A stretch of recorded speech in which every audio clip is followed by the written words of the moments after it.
Hi friends, అందరూ ఎలా ఉన్నారు? బాగున్నారా? ఈరోజు మనం చీరాం పిక్కలు బంగాళదుంప గ్రేవీ ఎలా చేద్దామో చూద్దాం రండి.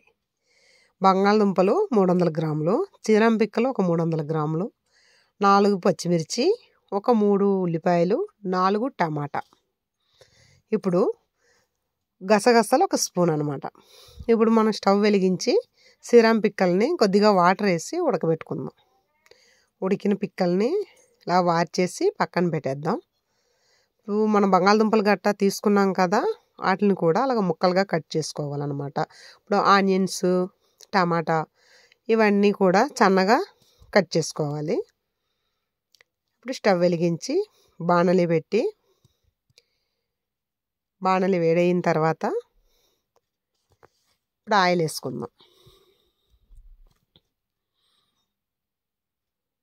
ఆయిల్ వేసుకున్న తర్వాత ఇప్పుడు ఉల్లిపాయలు దాంట్లో ఆయిల్లో వేసేయాలన్నమాట.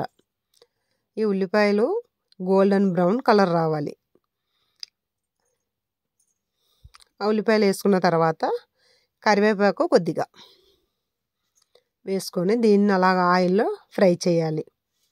అలా గోల్డెన్ బ్రౌన్ కలర్ వచ్చేదాకా ఉల్లిపాయలని ఫ్రై చేయాలన్నమాట. పచ్చి పచ్చిగా ఉంటే కూర అంతగా టేస్ట్గా బాగోదు. అదే గోల్డెన్ బ్రౌన్ కలర్ వస్తే కూర టేస్టీగా ఉంటుందన్నమాట.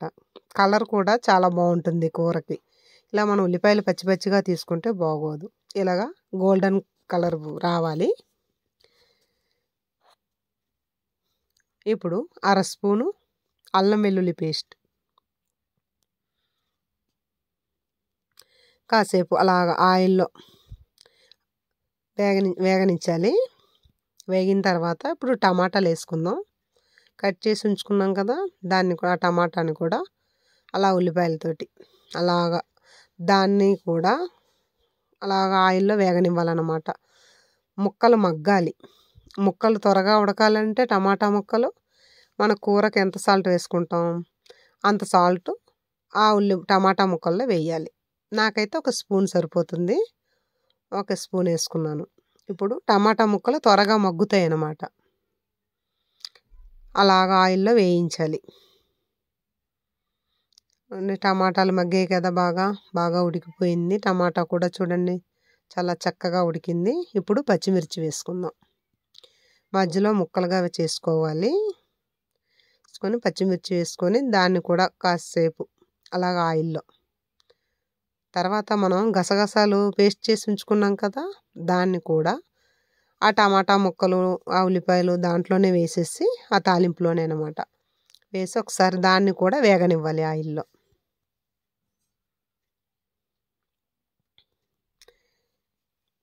ఇప్పుడు అలాగా ఈ వేగింది కదా, ఇప్పుడు అలా కాసేపు ఒక 2-3 నిమిషాలు వేగనిచ్చిన తర్వాత 1 స్పూను గరం మసాలా,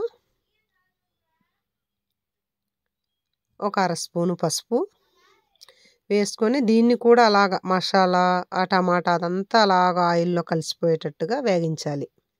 ఒక 2-3 నిమిషాలు దాన్ని కూడా వేగించాలన్నమాట. అలా ఉడికాయి కదా, ఈ ముక్కలు మసాలా అంతా కలిసింది. ఇప్పుడు మనకు కావలసినంత కారం, నాకైతే 1 స్పూన్ సరిపోతుంది. మీకు ఎంత కావాలో అంత వేసుకోండి. 1 స్పూన్ కారం వేసుకున్నాను. దీన్ని కూడా లైట్గా అలాగా ఆయిల్లో దాన్ని కూడా అలాగా ఉడకనివ్వాలన్నమాట. ఇప్పుడు బంగాళదుంపలు కట్ చేసి ఉంచుకున్నాం కదా, దాన్ని వేసేసి బాగా మసాలా అదంతా కలిసేటట్టుగా కలపాలి. అంటే పైకి కలిపితే మసాలా అదంతా కలవదు కదా, కాసేపు ఆయిల్లో అలాగ ఉడకాలి. టమాటా ముక్కలు, బంగాళదుంప అదంతా అలాగా ఆయిల్లో ఉడకాలన్నమాట. ఇప్పుడు ఒక 5 నిమిషాలు మూత పెట్టేసి లో ఫ్లేమ్లో పెట్టండి, హై ఫ్లేమ్లో కాదు. హై ఫ్లేమ్లో పెడితే మాడిపోతుంది. ఒక 5 నిమిషాలు ఆగిన తర్వాత మళ్ళీ ఒక్కసారి కదుపుకుందాం బంగాళదుంపని అలాగ గ్రేవీని. ఎందుకంటే అప్పుడప్పుడు మనం కదపకపోతే అడుగు పట్టేస్తుంది అనమాట. అడుగు పట్టేస్తే కూర టేస్టీగా ఉంటుంది కదా, అందుకే అప్పుడప్పుడు అడుగు పట్టకుండా కదుపుకోవాలన్నమాట. ఇప్పుడు మళ్ళీ మూత పెట్టేద్దాం. మూత పెట్టి ఒక 2-3 నిమిషాల తర్వాత మూత ఓపెన్ చేసి చూస్తే కొంచెం ఇప్పుడు ఆవిరి ఇలాగ దిగి వాటర్ ఉంటుందన్నమాట దాంట్లో లైట్గా. ఆ బంగాళదుంప గ్రేవీలో అలా వాటర్ వచ్చి ఉంటుంది. ఇప్పుడు ఒకసారి కలుపుకుందాం. బాగా కలపాలి. అంటే ఎంతసేపు మనకి ఆయిల్లోనే ఉడికిందనమాట ఆ బంగాళదుంప. ఇప్పుడు మనము పిక్కలు ఉడకబెట్టేసి ఉంచాం కదా, ఇప్పుడు సగం ఉడికింది బంగాళదుంప. ఆ ఉడకబెట్టిన పిక్కల్ని ఆ గ్రేవీలో వేసేద్దాం. ఇప్పుడు బాగా కలపాలి. బంగాళదుంప చీరం పిక్కలు అంతా కలిసేటట్టుగా బాగా కలపాలి.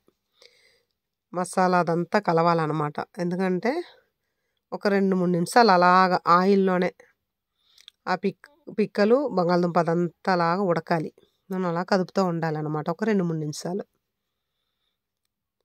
2-3 నిమిషాలు అయిన తర్వాత ఇప్పుడు మనకి గ్రేవీకి కావాల్సినంత వాటర్ వేసుకుందాం. ఎంత వాటర్ కావాలో అంత వాటర్ వేసుకుందాం. ఇప్పుడు అలా కలిపేసి